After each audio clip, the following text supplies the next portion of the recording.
আমার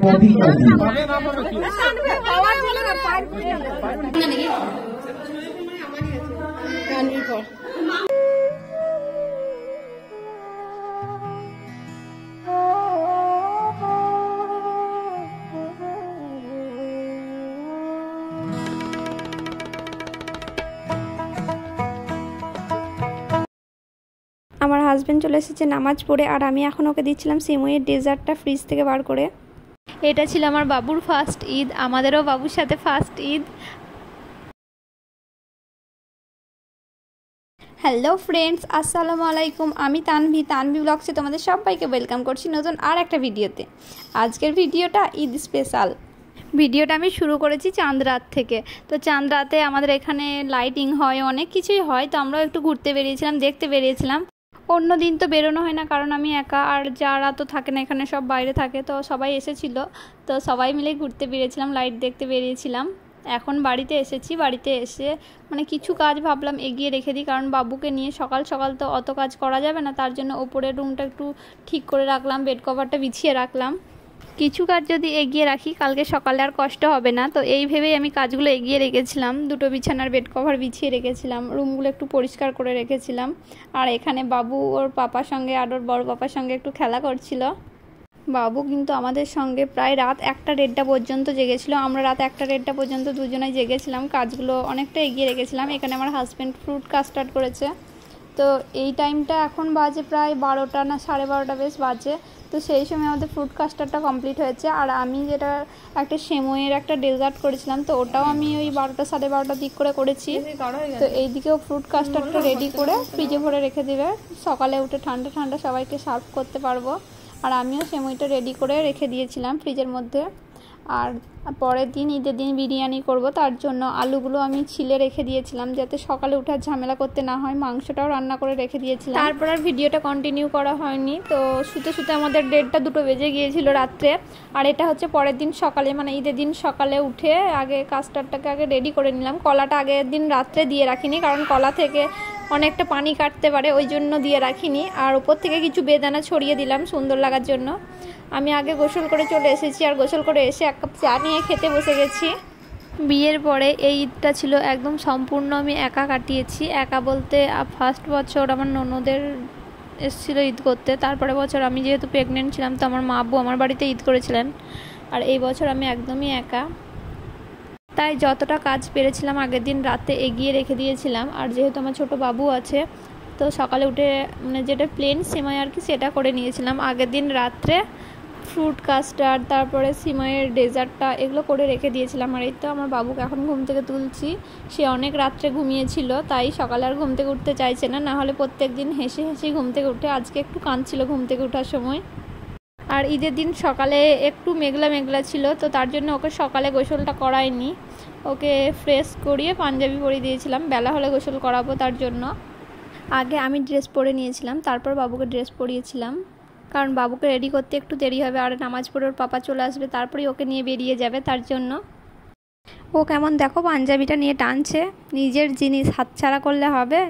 নিজের জিনিস আগে নিজেকে তো পছন্দ করতে হবে, তো তাই আগে ও নিজের জিনিসটা নিজে টানছে যে আমি পরবো নিজে। এটা ছিল আমার বাবুর ফার্স্ট ঈদ, আমাদেরও বাবুর সাথে ফার্স্ট ঈদ। আর আমাদের বিয়ে 3য় ঈদটা আমরা 3জন মিলেই পালন করলাম। এই বছর ঈদটা খুব মজা হয়েছিল। আমার হাজব্যান্ড নামাজ পড়ে চলে এসেছে, আর এখানে আমি ওকে সেমইয়ের ডেজার্টটা দিচ্ছিলাম। আমার ভিডিও যদি এই পর্যন্ত দেখতে দেখতে তোমরা চলে আসো, আর কোথাও কোনো অংশে একটু হলেও ভালো লেগে যায়, তো প্লিজ ভিডিওটিতে একটু লাইক করে দিও। আর চাইলে আমার চ্যানেলটা সাবস্ক্রাইব করে আমার পাশেই থেকে যেতে পারো পরবর্তী আরও ভিডিওগুলো দেখার জন্য। আমি এই বছর ঈদটা কেমনভাবে কাটালাম সেটাই তোমাদের সঙ্গে শেয়ার করছি। আমার হাজব্যান্ড নামাজ পড়ে চলে এসেছে, আর ও নামাজ পড়ে এসেই বাবুকে কোলে নিয়ে নিয়েছে, রেডি হয়ে গেছে। বাবু দেখে তো খুব খুশি। তো তারপরেও সব কিছু একটু খাবার টেস্ট করে নিল, তারপর আমরা কিছু ফটোশ্যুট করলাম। এই বছর বাবুর ফার্স্ট ঈদ, ফটো না তুললে হয়? প্রত্যেক বছর অত ঘোরা হয় না, কারণ যে যার মতো কাজে ব্যস্ত থাকে, হয়তো যে যার মতো সময় করে বেরোয়। এবার আমরা সবাই যাগুলো একসঙ্গে বেরিয়েছিলাম, তাই সবারই বাড়ি একটু বেড়ানো হয়েছিল। আর বেড়ানোর পরে বাড়ি এসে যে বাবুর ড্রেসটাও চেঞ্জ করে দিয়েছিলাম, তারপরে আবার কিছু ফটোশ্যুট হচ্ছিল। এখানে আমার একটা ননদ ফটোশ্যুট করছিল বাবুর। আমরা দুজন মিলে কিছু রিলস বানালাম, ভিডিও করলাম। বাবুর ফার্স্ট ঈদ কিন্তু বাবু খুব ভালোভাবেই কাটিয়েছে। ও একটুও কান্নাকাটি নেই, কারণ ও সারাদিন ঘুরে বেরিয়েছে। ও সারাদিন ঘুরতে ভালোবাসে, তো ঘুরেই বেরিয়েছে। এখানে আমি দুপুরে খাবারটা খেতে বসে গেছি, আর আমার হাজব্যান্ডের নিমন্ত্রণ ছিল অন্য জায়গায়, তো ও ওখানে খেতে গিয়েছে। এই ফার্স্ট টাইম মানে আমি কারো হেল্প ছাড়াই বিরিয়ানিটা করেছি। শুধু মাংসটা আগের দিন রাতে আমার হাজব্যান্ড রান্না করে দিয়েছিল। খাওয়া দাওয়া করে একটু রেস্ট নিয়েছিলাম, তারপরে বিকেলে আবার শাড়িটা পরে রেডি হয়ে নিচ্ছিলাম, কারণ এখানে বিকেলে আমাদের প্রত্যেক বছর ঈদে একটা অনুষ্ঠান হয়। কারণ ঈদ তো কি নামাজ পড়া হয়, তারপরে প্রত্যেকজনের বাড়ি ঘোরা হয়, তারপরে ঈদ শেষ হয়ে যায়। তো সেই ঈদটাকে কিছুক্ষণ ধরে রাখার জন্য, আনন্দটাকে আরও কিছুক্ষণ বাড়িয়ে রাখার জন্য অনুষ্ঠানগুলো করা হয়। আমাদের ফ্যামিলির সবাই এক জায়গায় থাকি, খুব আনন্দ হয়। আর এই তো এখানে অনুষ্ঠান শুরু হয়ে গেছে। এখানে বাচ্চাদের ছবি আঁকার কম্পিটিশন হচ্ছিল। ছবি আঁকার ওখানে আমার ছেলে কার্ড দিচ্ছিল ওর পাপার সঙ্গে। তো এই খেলাগুলো আমার হাজব্যান্ড, আমার ভাসুররা সবাই মিলেই পরিচালনা করে। আর এখানেই তো পাসিং দ্য বল হচ্ছিল বাচ্চাদের, আমরা দাঁড়িয়ে দেখছিলাম। আমাদের বড়দেরও অনেক খেলা ছিল। আমিও এই বছর ফার্স্ট অনেক খেলায় নাম দিয়েছি। আগে প্রথম 2 বছর লজ্জা লাগতো যে সবাই দেখবে, এখন লজ্জাটা কেটে গেছে, তাই এখন আমিও এই বছর খেলায় নাম দিয়েছি। আমি কিন্তু কোনো খেলায় জিততে পারিনি, জিতি আর না জিতি আনন্দটাই আসল। তো খেলায় নাম দিয়েছিলাম। এখানে আমার হাজব্যান্ড ভাসুরা সবাই মোমবাতিগুলো ঠিক করছিল, কারণ একটা দেশলাইয়ে কে কটা মোমবাতি জ্বালাতে পারে সেই খেলাটা হবে তার জন্য। আর আমি ফার্স্ট টাইম এই খেলাটা খেললাম, কিন্তু ফার্স্ট টাইম আমি 9টা মোমবাতি জ্বালিয়েছি। হ্যাঁ, এবার আপনার নাকি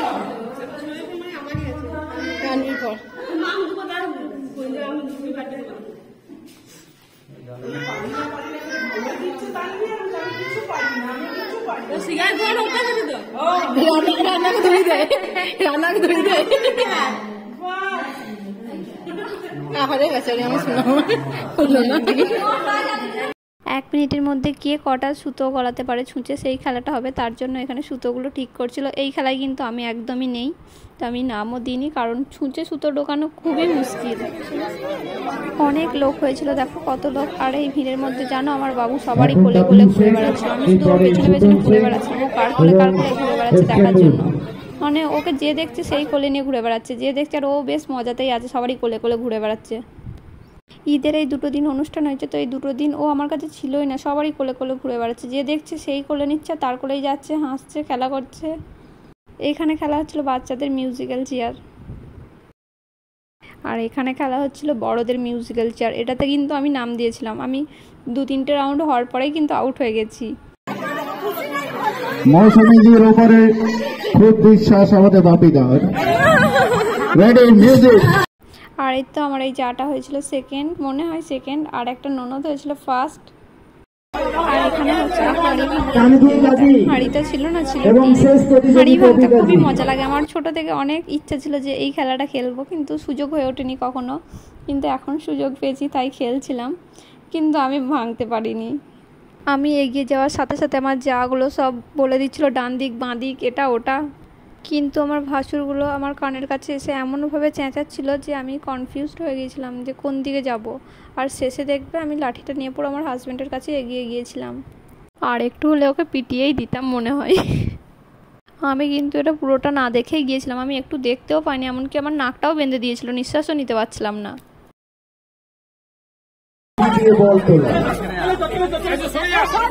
আজকে লাস্ট ইভেন্ট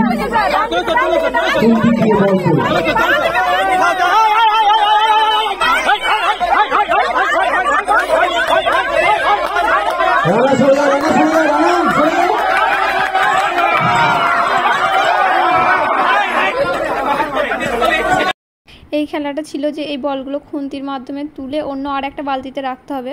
মানে এই বালতি থেকে ওই বালতিতে টপকে ফেলে দিলে হবে না, একদম তুলে তারপরে রাখতে হবে। আমি একটাও তুলতে পারিনি।